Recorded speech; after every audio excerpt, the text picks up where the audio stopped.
Hello, my name is Travis Peardon. I'm a livestock and feed extension specialist at the Outlook office. Today we are at the research farm at Outlook.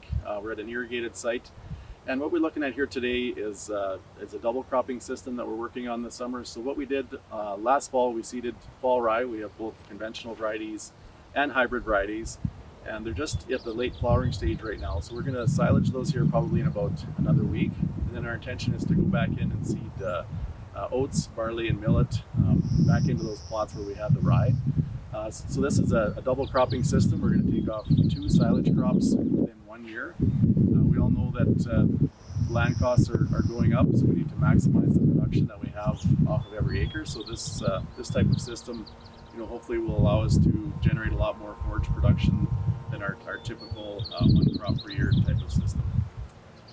We also did seed spring barley and spring oats and millet early in May, so we're going to look at those and see how those systems compare for economics as well as feed quality and tonnage in comparison to our double crop system.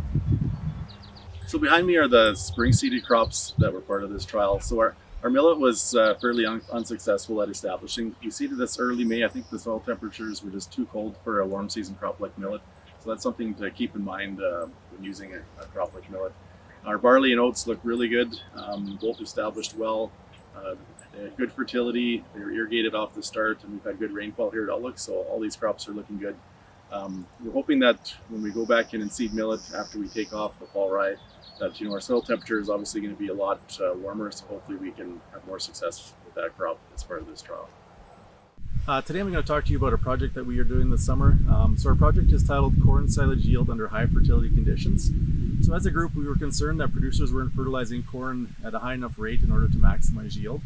So what we were doing for this project is we have 3 different locations. So the site here at Outlook is irrigated. We also have a dryland site at Kindersley and also one at Yorkton.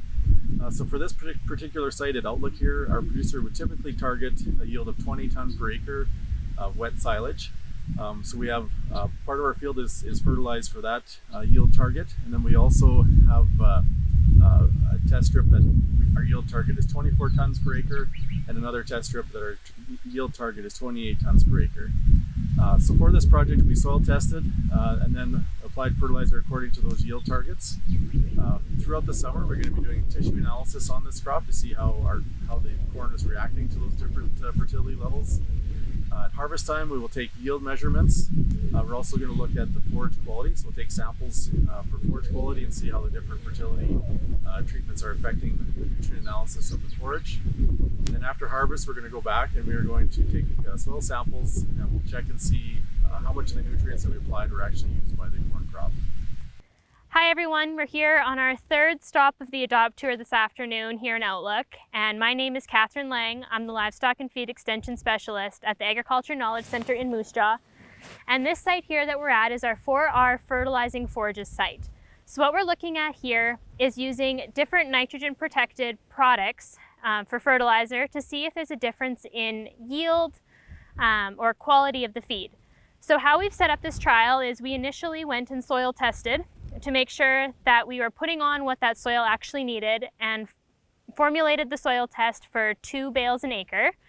We then went and put the fertilizer on. So we have 10 acres that is a control, 10 acres that is the blend with just urea, 10 acres of the blend treated with agritane, which is a leaching product, and then 10 acres of the trial is treated with a dual purpose nitrogen product for both leaching and volatilization.